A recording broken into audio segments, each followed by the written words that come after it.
अस्सलामु अलैकुम वरहमतुल्लाहि वबरकातुहू। अल्हम्दुलिल्लाह वस्सलातु वस्सलामु अला रसूलिल्लाह व अला आलिहि व अस्हाबिहि अजमईन व मन तबिअहुम बि इहसान इला यौमिद्दीन, अम्मा बाद। मेरे प्रिय साथियों और तमाम दीनी और इस्लामी भाइयों, खरीद बिक्री का आज हमारा ये 5वां पार्ट है। हम तिजारत, व्यापार, लेन देन, सौदा का क्या सिस्टम और शिष्टाचार, नियम और कानून होना चाहिए, इस बारे में बातें कर रहे हैं। और मैंने इससे पहले अपने चौथे पार्ट में बताया था कि किस प्रकार का लेन देन हम नहीं कर सकते, कौन सा ऐसा व्यापार है जिसको अल्लाह ताला ने अवैध और निषेध किया है, हराम किया है। उसमें से 8 बातें मैंने अपने चौथे पार्ट में बताई। आज 5वें पार्ट में जो 8 बातें रह गई हैं, जिस प्रकार का हम लेन देन, व्यापार, तिजारत नहीं कर सकते, तो 8 जो बातें इंशाल्लाह आज हम जो है इस पार्ट में सीखने का प्रयास करेंगे। मेरे भाइयों, 90 नंबर पे ऐसा लेन देन हम नहीं कर सकते जिसके बारे में, जिससे जो है रसूल सल्लल्लाहु अलैहि वसल्लम ने मना किया है, वो ये है बैउद्दैन बिद्दैन, अर्थात कर्ज को कर्ज के बदले में बेचना, ऋण को ऋण के बदले में खरीदो फरोख्त करना। क्यों ये जायज़ नहीं है? क्योंकि एक ऐसी चीज़ आप खरीद रहे हैं जिसका मूल्य आपके पास नहीं है, आप जिसको दे रहे हो उसके पास भी नहीं है, यानी ये तो बगैर जो है कुछ हासिल के ये जो सौदा हो रहा है, कुछ प्राप्ति नहीं हो रही है इसमें। इसी वजह से इससे हमारे नबी सल्लल्लाहु अलैहि वसल्लम ने मना किया है। जैसे आप किसी से 10 किलो चावल खरीद रहे हैं उधार, ऋण के बदले, और फिर आप उसको किसी और से बेच रहे हैं, वो भी उधार बेच रहे हैं। अब वो आदमी पता नहीं कब आपको पैसा देगा, फिर जो है आप कब इसको पैसा देंगे, फिर वो आदमी किसी और से उधार बेचे। तो इस तरह से 2 प्रकार, यानी उधार पे उधार, उधार पे उधार, कर्ज पे कर्ज, ऋण पे ऋण, जो है ये तरीका सही नहीं है, क्योंकि इसमें लाभ कम है और नुकसान जो है ज़्यादा है। इसी वजह से हमारे नबी सल्लल्लाहु अलैहि वसल्लम ने इससे मना किया है। इसी तरीके से एक चीज़ और इसमें है, कोई आदमी किसी से जानवर खरीद रहा है, कोई आपसे कोई मतलब आपके ज़िम्मा है कि कोई आपको कोई जानवर देगा, उसके पास वो जानवर नहीं है, और फिर जो है आप उसी के बदले कुछ और पैसे उससे वसूल करने के लिए उसी में कुछ और वृद्धि करें, उल्टा सीधा हरकत करें, तो इससे जो है हमारे नबी सल्लल्लाहु अलैहि वसल्लम ने मना किया है कि एक जानवर तो वो खुद आपको देने वाला है, आप एक और जानवर उसको दें और कहें कि ये भी लो और मेरे लिए जो है और पैसे जो है इतना 1000, 2000 या 15000, 20000, फिर बाद में मुझको और ये सब मिला करके देना। तो इस तरह का एक दैन में, यानी एक ऋण में कई सारे ऋण जमा होकर के सौदा नहीं करना चाहिए। इससे रसूल सल्लल्लाहु अलैहि वसल्लम ने मना किया है। जैसा कि हदीस के अंदर है, नहा रसूलुल्लाह सल्लल्लाहु अलैहि वसल्लम अन बैइल काली बिल काली, अर्थात अल्लाह के रसूल सल्लल्लाहु अलैहि वसल्लम ने ऋण को ऋण के बदले में जो है बेचने से मना किया है। मेरे भाइयों, इसी तरीके से 10वें नंबर पे ये है बैउल ईना। ये बहुत ही महत्वपूर्ण है।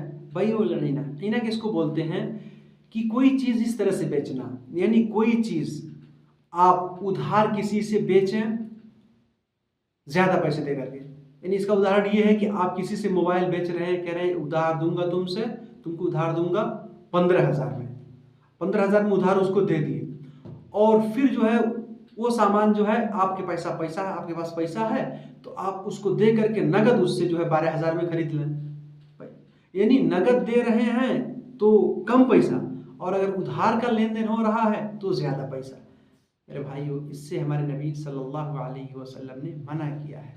आजकल इस तरह से होता है ना बहुत, यानी जब लोग कहते हैं कि भाई उधार आप लोगे तो आपको ज़्यादा देना पड़ेगा, नगद लोगे तो कम देना पड़ेगा, और इसमें लोग एक बहाना ये बनाते हैं कि क्योंकि आप नगद दे दोगे पैसा तो हम उस पैसे से कारोबार कर लेंगे, और उधार लोगे तो मुझको पैसा नहीं मिलेगा, तो इस वजह से मैं ज़्यादा पैसे आपसे लूँगा। तो इस तरह से, लेकिन मेरे भाइयों, हमारे उलमा जो हैं वो कहते हैं कि ये भी ब्याज में दाखिल है, सूद में दाखिल है। क्यों? क्योंकि आप जो है, जो असल उसका मूल्य है उस चीज़ उस वस्तु का, आप नकद ले रहे हैं फिर भी आपको फ़ायदा हो रहा है, तो फिर आप ये ज़्यादा फ़ायदा जो ले रहे हैं उधार देने के बाद 2000-4000, तो ये ज़ाहिर सी बात है, ये किस किस बदले में आप ये फ़ायदा ले रहे हैं। इस वजह से इससे बचने की कोशिश करनी चाहिए, है ना। लेकिन कुछ उलमा जो है इसको जायज़ करार देते हैं, वो इस वजह से कहते हैं कि भाई चूँकि उसका फ़ायदा नुकसान का मसला है, जो व्यापारी आदमी है तो उधार पे अगर कुछ ज़्यादा करके दे रहा है, ऐसे किस्त पे जो गाड़ी वगैरह खरीदते हैं, तो कुछ उलमा कहते हैं ये जायज़ है इस तरीके से कि पूरा लिख लिया गया हो और पूरा इस महीने में कितना किस्त अदा करेगा, पूरा वो मतलब वाज़ेह तौर पे मौजूद हो। और एक बात ये भी है कि अगर वो आदमी खरीदने वाला अगर टाइम से किस्त नहीं दे सका, तो ये व्यापारी जो है बेचने वाला उस पर कोई अत्याचार ना करे और फिर दूसरे किसी चीज़ का उससे मुतालबा जो है ना करे, उससे जो है कुछ और ना मांगे और जो है दाम उसमें वृद्धि ना करे। तो इस तरह की चीज़ें जो है जायज़ है। लेकिन मेरे भाइयों, हम ये कोशिश कर रहे हैं कि इन तमाम चीज़ों से हम दूर रहें, क्योंकि इससे बड़ा नुकसान होता है, क्षति होती है। हमारे पास पैसा नहीं है, सामान खरीद लिए, पीछे हम नहीं दे सके, फिर फंसते जाएंगे, कर्ज पे कर्ज होता जाएगा, रीढ़ पे रीढ़ होता जाएगा, दबते जाएंगे, यहाँ तक कि हम बर्बाद हो जाएंगे।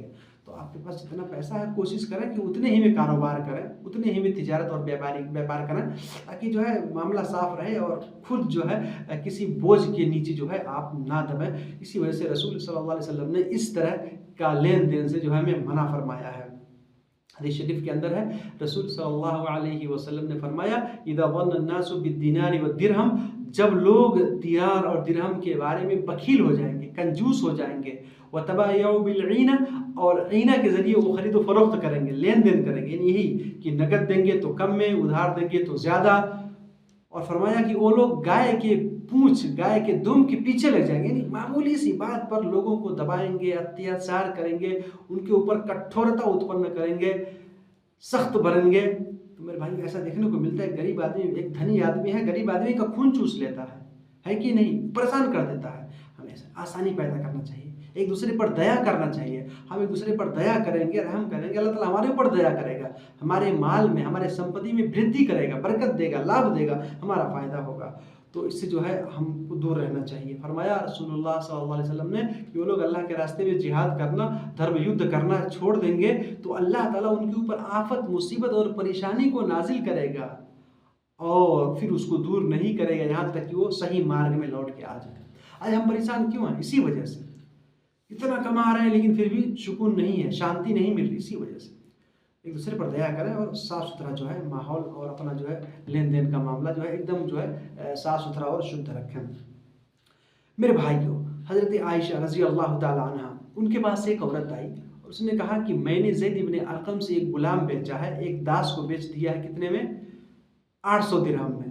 800 दिरहम में यानी उधार दिया 800 दिरहम में। और फिर मैंने उसी को जो है, मेरे पास पैसा था, मैंने 600 दिरहम में नगद खरीद लिया, पैसा था नगद 600 दिरहम में। आयशा रज़ी अल्लाह ताला अन्हा ने कहा, बि'स मा इश्तरैति व बि'स मा बिअति, जो तूने खरीदा है वो भी बहुत बुरा है, जो तूने बेचा वो भी बहुत बुरा है। ये तो बहुत ही गलत काम है, ये बहुत ही बेकार काम है, इससे बचने का प्रयास करो।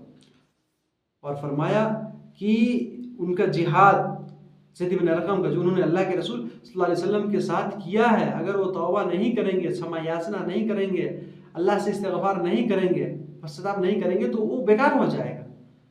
तो पता क्या चला कि इस तरह का लेन देन हमको नहीं करना चाहिए, बचना चाहिए। कुछ उलमा जो जायज़ करार देते हैं कुछ शर्तों के साथ में, तो कुछ अगर ज़्यादा मजबूरी है तो आदमी करे, वरना जो है इस तरह का लेन देन से आदमी अपने आप को दूर रखे, वही उसके लिए फ़ायदा है। और जो बेचने वाला है, जो व्यापारी है, उसको मैं कहता हूँ कि कोई आदमी अगर मजबूर है, लाचार है, तो उसकी मजबूरी का फ़ायदा मत उठाइए, बल्कि उसको उसी कीमत में दे दीजिए, ताकि जो है मामला सही रहे। कि अब नगद देंगे तो 10,000 में, उधार देंगे तो 15,000 में, ये तरीका सही नहीं होता। मेरे भाइयों, इससे बचने का प्रयास करना चाहिए हमको। मेरे भाइयों, इसी तरह से 11वें नंबर पर यह है कि बैउल हाज़िरी लिबादिन, अर्थात शहर का व्यक्ति जो है गांव के, देहात के व्यक्ति से कोई चीज़ ना खरीदे। ऐसा होता है, एक देहात में रहने वाला, एक गांव का रहने वाला आदमी, मजदूर, वो अपने गांव में, अपने खेत में जो है खूब मेहनत करके, मजदूरी करके जो है परिश्रम के साथ जो है वो साग सब्जी लगाता है, तरकारी वगैरह लगाता है, फल फूल का जो है उत्पत्ति करता है, उत्पादन करता है, और फिर वो शहर में लेकर के जाता है। तो वहाँ पे कुछ दलाल बैठे होते हैं रास्ते में। ऐसा होता है, जो दलाल हैं वो सावधान हो रहे हैं, हराम काम कर रहे हैं। वो क्या करते हैं, उसको उल्टा सीधा पट्टी पढ़ा करके उसका वो सामान खरीद लेते हैं सस्ते में और ले आकर के बाजार में खूब ज़्यादा मूल्य में खूब ज़्यादा वृद्धि करके उसको बेचते हैं। बेचारा ये जो परिश्रम करके वो जो उत्पादन करके लेके आया है, इसको इसका फ़ायदा ही नहीं मिलता। तो ऐसा नहीं, बल्कि वो जो गाँव का आदमी है उसका ये अधिकार है कि वो मार्केट में जाए, वहाँ के भाव-ताव को पता करे और उसी हिसाब से जो है अपनी वो संपत्ति को जो है, जो अपना उसका माल है उसको जो है वो बेचे या फ़रोख्त करे।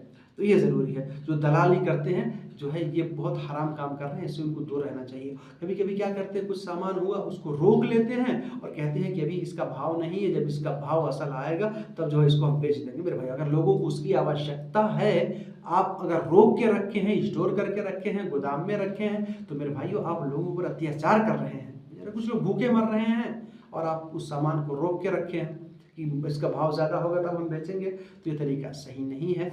रसूल सल्लल्लाहु अलैहि वसल्लम ने इससे मना किया, फरमाया ला यबीउ हाज़िरुन लिबादिन, कोई भी शहर का आदमी देहात के आदमी से कोई चीज़ ना खरीदे।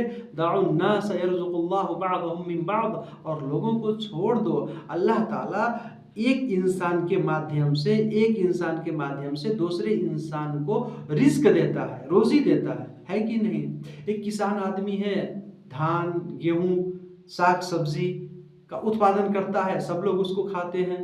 शहर के लोग हैं वो दूसरी चीज़ें, कपड़े वगैरह बनाते हैं, डॉक्टर हैं वो लोग औषधि वगैरह बनाते हैं, फिर गांव के आदमी की आवश्यकता उससे पूरी होती है। तो अल्लाह ताला ये पूरी दुनिया का जो है ये नियम ऐसा बनाया है, संविधान की, एक दूसरे को इस फायदा होता रहता है। तो किसी पर हम अत्याचार न करें, बल्कि लोगों के आवश्यकता अनुसार जो है उनकी हेल्प, उनका सहयोग और सहायता जो है हम करते रहें, इसमें जो है हमारा बड़ा फ़ायदा है। और रसूल सल्लल्लाहु अलैहि वसल्लम ने जो मना फरमाया है, इसका असल उद्देश्य यही है। इसी तरीके से 12वें नंबर पर है अशरा मिनर रुकबान, अर्थात कुछ यात्री व्यक्ति हैं।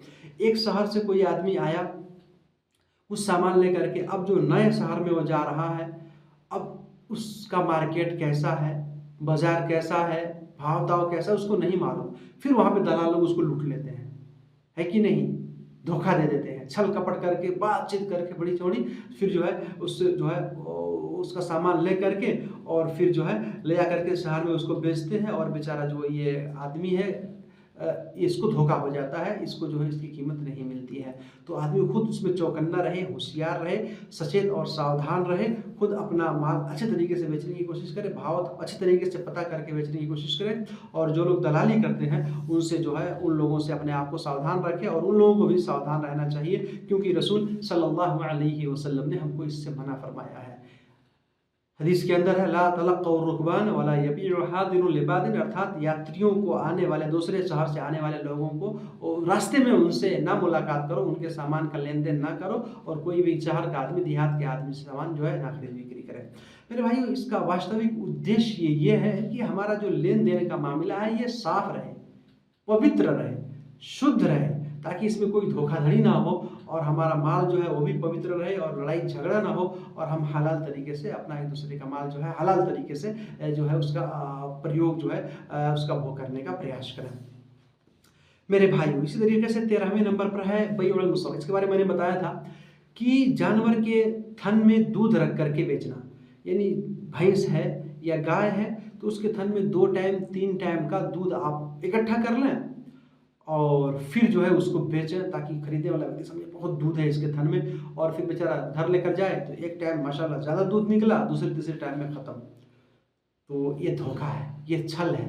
रसूल सल्लल्लाहु अलैहि वसल्लम ने इससे मना फरमाया और फरमाया कि अगर कोई आदमी ऐसा करता है तो खरीदने वाला व्यक्ति उसको अख्तियार है, अगर वो जानवर उसको अच्छा लगा अपने पास रोक सकता है, और अगर अच्छा नहीं लगा तो उसको लौटा दो। पहले तो आप सल्लल्लाहु अलैहि वसल्लम ने मना फरमाया कोई भी आदमी जानवर के थन में दूध रख करके ना बेचे, अगर बेच दिया तो खरीदने वाला व्यक्ति को अख्तियार, इस्लामी नियम अनुसार, कि वो उस जानवर को लौटा देगा और अपना पैसा वापस लेगा, और साथ में जो है जो 1-2 टाइम उसके दूध से फ़ायदा उठाया है तो उसके साथ 1 साग खजूर अर्थात लगभग 3 किलो गल्ला चावल या गेहूँ जो है उसको वापस लौटाएगा, ताकि जो है बात सही रहे और धोखाधड़ी, छल कपट जो है इससे जो है इंसान दूर रहे। मेरे भाई, इसी तरीके से एक और जो है ख़रीदो फरोख्त जो है हराम है, नाजायज़ है, वो है जुमा के दिन जब खुतबा के लिए अजान हो जाए उस टाइम में किसी भी प्रकार का लेन देन करना, सौदा करना, खरीद बिक्री करना, व्यापार करना ये जायज़ नहीं है, क्योंकि अल्लाह ताला ने इससे मना फरमाया है। कुरान की आयत है सूरह जुमा के अंदर अल्लाह ताला ने फरमाया, या अय्युहल्लज़ीना आमनू इज़ा नूदिया लिस्सलाति मिन यौमिल जुमुअह फस्अऊ इला ज़िक्रिल्लाहि व ज़रुल बैय। अर्थात ए ईमान वालो, जब जुमा के लिए आवाज़ दी जाए, जब जुमा के लिए अजान हो, पुकारा जाए तुम्हें, फस्अऊ इला ज़िक्रिल्लाह, तो अल्लाह के जिक्र की तरफ दौड़ पड़ो, नमाज के लिए दौड़ पड़ो, व ज़रुल बैय, और खरीद फरोख्त को छोड़ दो, लेन देन को, खरीदी बिक्री को, तिजारत को छोड़ दो। अल्लाह ताला ने यहाँ हुक्म दिया है। अगर कोई आदमी इस हुक्म को नहीं मानता, इस आदेश को नहीं मानता है, तो पाप कर रहा है। खुतबा के लिए अजान हो गई और फिर भी वो बेचने में, खरीदने में लगा हुआ है, तो मेरे भाइयों वो गुनाह कर रहा है। इस टाइम में खरीदो फरोख्त हम नहीं कर सकते। इसी तरीके से मेरे भाइयों 15वें नंबर पर है बैउल मुज़ाबना वल मुहाक़ला। मुज़ाबना और मुहाक़ला क्या है? ये अरबी जो है शब्द है। मुज़ाबना का अर्थ ये होता है कि सूखे खजूर को तर खजूर के बदले में बेचना। सूखा खजूर है, सूख गया है धूप में, और पेड़ से अभी ताज़ा खजूर निकला है या अभी पेड़ ही में है, तो उसका वज़न ज़्यादा होगा, और वो सूखेगा तो कितना होगा किसी को नहीं अंदाज़ा है। इस वजह से इससे मना किया गया है, इसको मुज़ाबना कहते हैं। और मुहाक़ला ये है कि क्या कहते हैं, एक घर में अनाज तैयार है, धान गेहूँ तैयार रखा हुआ है, और दूसरा खेत में है, खेत में कितना है क्या है, अब फिर आदमी जो है इसके बदले में उसको बेच दे, जबकि उसकी मिक़दार का अंदाज़ा ही नहीं है, तो इससे मना किया गया है। तो मुज़ाबना और मुहाक़ला। मुज़ाबना यानी तर खजूर को सूखे खजूर के बदले में बेचना, या खजूर अंगूर जो है, अंगूर है और किशमिश है, तो अंगूर को सुखा के ही किशमिश बनाते हैं, तो अब अंगूर को किशमिश के बदले में बेचना, इससे भी रसूल सल्लल्लाहु अलैहि वसल्लम ने मना किया है, क्योंकि अब ये अंगूर जब सूखेगा तो कितना होगा अंदाज़ा नहीं है। इस तरह का खरीद बेच नहीं करना चाहिए। हाँ, अराया का, अल्लाह के रसूल सल्लल्लाहु अलैहि वसल्लम ने अराया का जो है छूट दिया है, इसकी इजाज़त दी है। अराया क्या होता है कि जब यानी उसकी मिक़दार, कीमत यानी उसका मूल्य और वो कितना है सब कुछ यानी एक अंदाज़ा हो, उसमें धोखाधड़ी का कोई संदेह ना हो, शक व शुबा ना हो, तो ऐसी सूरत में जो है, जो उसके यानी अनुभवी लोग हैं, तजर्बाकार लोग हैं, वो जो है सही से अंदाज़ा लगा रहे हैं, और ख़रीदने वाला बेचने वाला दोनों जो है अच्छे तरीके से जो है उस पर सहमति जता रहे हैं, दोनों राज़ी हैं, तो ये जायज़ है, बशर्ते कि उसका मिक़दार, उसका मूल्य, ये सब अच्छे तरीके से मालूम हो, पूरे इस तरह से उसका अनुमान आदमी लगा ले। अगर ऐसा नहीं है, किसी प्रकार का कोई धोखाधड़ी उसमें होने वाली है, या पता अंदाज़ा सही से नहीं लग पा रहा है, तो इस प्रकार का जो है बैय या व्यापार या खरीद फरोख्त जो है हम नहीं कर सकते। रसूल सल्लल्लाहु अलैहि वसल्लम ने इससे मना फरमाया है, क्योंकि इसमें धोखा होता है। अब्दुल्लाह इब्न उमर रज़ियल्लाहु तआला अन्हुमा कहते हैं, नहा रसूलुल्लाह सल्लल्लाहु अलैहि वसल्लम अनिल मुज़ाबनति वल मुहाक़ला, अर्थात रसूल सल्लल्लाहु अलैहि वसल्लम ने मुज़ाबना और मुहाक़ला से मना किया है। मैंने मुज़ाबना और मुहाक़ला की तारीफ़ मैंने बता दी, इसका जो है परिभाषा क्या है। मेरे भाइयों, इसी तरीके से एक आखिरी बात जो है वो ये है बैउस सुनिया। बैउस सुनिया क्या है कि एक आदमी जो है कोई चीज़ बेचे और किसी चीज़ को उसमें से अलग कर ले कि ये चीज़ में, यानी इसका उदाहरण ये है कि कोई बागीचा है, आम का बागीचा है, उसको बेचे और कहे कि इसमें से 2 पेड़ जो है उसको मैं नहीं बेचूंगा, और नहीं बताए कि वो 2 पेड़ कौन है, तो ये सही नहीं होगा। अगर मतलब बता दे फिक्स कि हाँ ये में 2 रहेंगे, इसका फ़ायदा मैं उठाऊंगा, बाकी फ़ायदा तुम उठाओगे, तो ये सही है।